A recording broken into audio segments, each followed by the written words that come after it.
Hello dear students, in today's video we will discuss about the how to motivate to ourselves for a long time.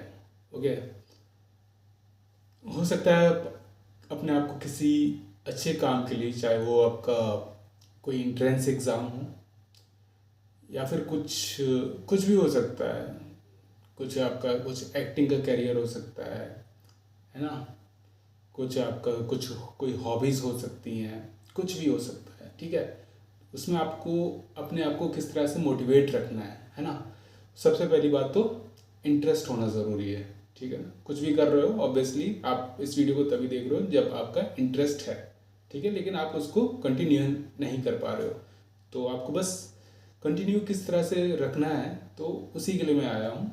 वही चीज़ मैं आपसे discuss करूँगा और बताऊँगा क्या सोल्यूशन है कि जिसमें आपका इंटरेस्ट भी है लेकिन फिर भी आप मोटिवेट नहीं रह पा रहे हो। ओके, तो मुद्दा यही है कि इंटरेस्ट है लेकिन मोटिवेशन नहीं आ रहा है, कहीं ना कहीं हम पॉज हो चुके हैं। ठीक है, ठीक है, मैं ये एग्जांपल से शुरू करूँगा।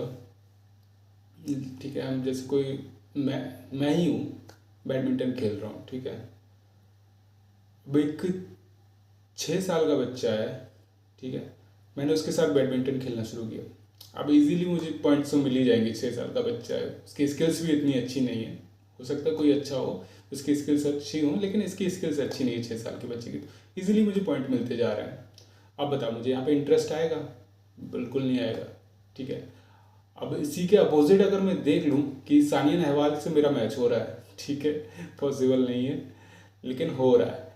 ठीक है, वहाँ पे मुझे डर लगेगा और इजीली मैं अपने पॉइंट गेन कर दूंगा, चले जाएंगे मेरे। ठीक है, छोड़ दूंगा, गिव अप हो जाएंगे मेरे पॉइंट्स, है ना। लेकिन फिर इसमें मुझे ये पता चला कि ना ही मुझे लो एंड पे मज़ा आ रहा है, ना ही मुझे हाईएस्ट लेवल पे मज़ा आ रहा है, तो मज़ा कहाँ आएगा? असली गेम तो वही है ना, कि जहाँ पे आपका इंटरेस्ट बंधेगा ना, तभी तो पढ़ाई अच्छी होगी, तभी तो गेम अच्छा होगा बैडमिंटन। अब बैडमिंटन का मज़ा तब आएगा जब मेरे जैसा कोई प्लेयर होगा, मुझसे थोड़ा सा ऊपर या फिर थोड़ा सा नीचे, थोड़ा सा, ज़्यादा नहीं। ठीक है, तो वहाँ पे ना पॉइंट्स आस पास में रहेंगे। जब मैं हारूंगा तो थोड़े कम पॉइंट से हारूंगा, जीतूंगा भी तो भी इतने ही कहीं से जीतूंगा, है ना। तो वहाँ पे ना एक इंटरेस्ट बंधा रहेगा, वहाँ पे मेरा फोकस बंधा रहेगा कि हाँ, अगर मैंने कुछ किया तो ये मैच मेरे हाथ से चला जाएगा। तो इसी तरह से सेम पढ़ाई होती। मैं पढ़ाई के लिए बताऊंगा क्योंकि चैनल एकदम मैथ्स के लिए, पढ़ाई के लिए डेडिकेटेड है, तो इसलिए मैं पढ़ाई के लिए बताऊंगा। बाकी लोग अपना कंपैरिजन कर लेंगे कहाँ पे किस तरह से क्या चीज़ें करनी है। सेम सेम पाथ है, इसी पाथ पे चल के कोई भी सक्सेस अचीव की जाएगी ना। तो मैं केवल पाथ बता रहा हूँ। ठीक है, लाइक अगर मैंने स्टार्ट किया एकदम हायर लेवल क्वेश्चन से, दिन की शुरुआत ही वैसे कर रहा हूँ क्योंकि मुझे सब्जेक्ट पसंद ही नहीं, मैंने उससे स्टार्ट कर दिया, तो ऑब्वियसली वहीं पे मेरा माइंड फ्रस्ट्रेटेड हो जाएगा, वहीं पे अपनी पढ़ाई को गिव अप कर दूंगा। उसके आगे फिर मैं पढ़ूंगा ही नहीं, फिर दिन ही खराब।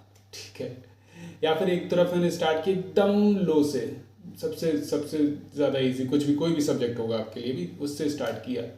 फिर ठीक है, उसको स्टार्ट किया, ये अच्छा किया आपने, यहाँ पे मैं आपकी तारीफ करूँगा, आपने दिन वहाँ से स्टार्ट किया, अच्छा किया। लेकिन जैसे ही आपने दूसरा सब्जेक्ट उठाया, वो टफेस्ट वाला फिर उठा लिया, तो वहाँ पे क्या हुआ कि फिर आपने एनर्जी लूज़ कर दी, फिर आपको नहीं समझ में आया, फिर ना इस तरह से मोमेंटम नहीं बन पाया। आपका मोमेंटम कब बनेगा? इजी टू फिट, थोड़ा सा टफ, थोड़ा सा टफ, तो सबसे लास्ट में टफेस्ट वाला। लोग, मैंने सुना भी है कि मेरे दोस्त भी थे कुछ करते थे कि सबसे टफ वाला स्टार्ट कर लेते हैं।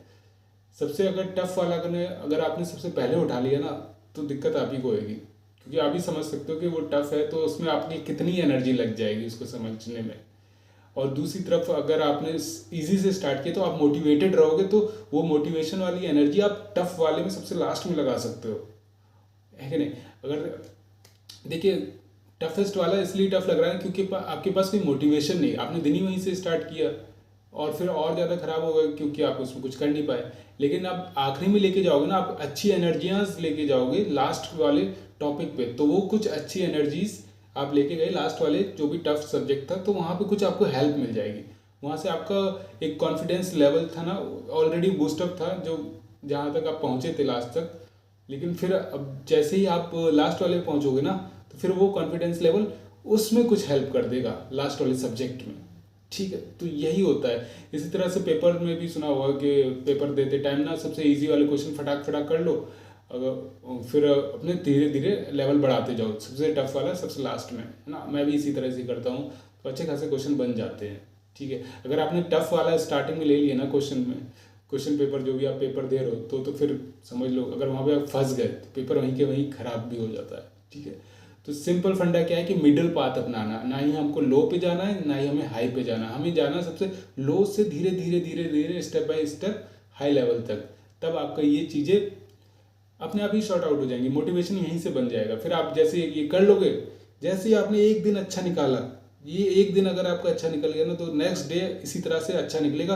अगर एक हफ्ता अच्छा निकल गया ना, फिर आपकी पढ़ाई एकदम बढ़िया हो जाएगी और मोटिवेशन अपने आप ही आता रहेगा। फिर आपको पता चल गया ना पाथ क्या था, easy to step by step hard तक जाना है।